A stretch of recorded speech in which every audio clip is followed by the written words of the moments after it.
2014 under 19 world கப்ல இவருடைய பெர்ஃபார்மன்ஸை பார்த்து அடுத்து வெஸ்ட் இண்டீஸ் டீமுக்கு நீதாம்ல முத்து அப்படிங்கிற மாதிரியான ஒரு பேரை கொண்டுட்டு இருந்தாரு. அதுக்கு அடுத்து பார்த்தா யார் கண்ணு பட்டுச்சோ தெரியல, 2015 ஜனவரியில இவர் வீட்டில இருந்து பக்கத்துல இருக்கிற ஒரு பிராக்டிஸ் செஷனுக்கு போயிட்டு திரும்பி வீட்டுக்கு ரிட்டர்ன் வரும்போது ஹைவேல ஓவர்டேக் பண்ண போய் ரொம்ப பெரிய கார் கிராஷ்ல மாட்டிக்கிட்டாரு. கிட்டத்தட்ட முட்டி உடைஞ்சிருச்சு, ஆங்கிள் 14 ஃப்ராக்சர், இந்த மாதிரிலாம் போயிட்டு இருக்கும்போது டாக்டர் இவர் வந்து பார்க்கும்போது இவர் கேட்ட முத கேள்வி என்ன தெரியுமா, என்னால் கிரிக்கெட் விளையாட முடியுமா அப்படின்னு தான். யாருன்னு கேட்குறீங்களா, நிக்கோலஸ் பூரன் தாங்க.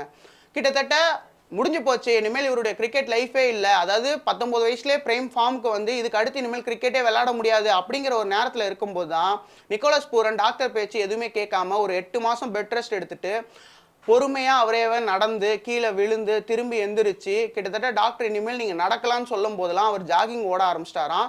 இதெல்லாம் தெரிஞ்சுக்கிட்ட டாக்டர் ரொம்பவே ஆச்சரியப்பட்டு, சரி இதெல்லாம் நீங்கள் பண்ணிட்டீங்க, பட் ஆனால் இனிமேல் கிரிக்கெட்லாம் நீங்கள் விளையாட முடியாது, உங்களால் வேகமாக ஓட முடியாதுன்னு சொல்லும்போது 7 மணி நேரம் கிட்டத்தட்ட ப்ராக்டிஸ் பண்ணி திரும்பி கிரிக்கெட் உலகத்துக்கு வந்து பல சிக்ஸர்ஸு, கிட்டத்தட்ட சர்வதேச அளவுலையுமே அவர் நிறைய பேர் வச்சுருந்தாரு, கேப்டனாகவும் இருந்திருக்காரு வெஸ்ட் இண்டீஸ்க்கு. இது மட்டும் இல்லாமல் உலகத்தில் எங்கே T20 லீக் நடந்தாலும் அங்கே இவருடைய பேர் தான் அடிக்கும். அதான் நிக்கோலஸ் பூரனுடைய ஸ்பெஷாலிட்டியும் கூட. இவர் அடித்தா ஒவ்வொன்றும் சும்மா வெளில தான் கிளம்பும் அந்த அளவுக்கு, அதாவது கிரவுண்டை விட்டு வெளில அடிக்கிற சிக்ஸ், இவர் ஸ்பின்னர் அடிக்கிறதெல்லாம் பார்த்தீங்கன்னா எல்லாருமே ஆச்சரியப்படுவாங்க. இப்படி பல ஃபார்மில் இருந்துட்டு இருக்கும்போது இப்போ இவருக்கு வயசு 29 தான் ஆகுது. ஆனால் இன்டர்நேஷ்னல் கிரிக்கெட்லேருந்து ரிட்டையர்மெண்ட்டை அனௌன்ஸ்மெண்ட் பண்ணியிருக்காரு.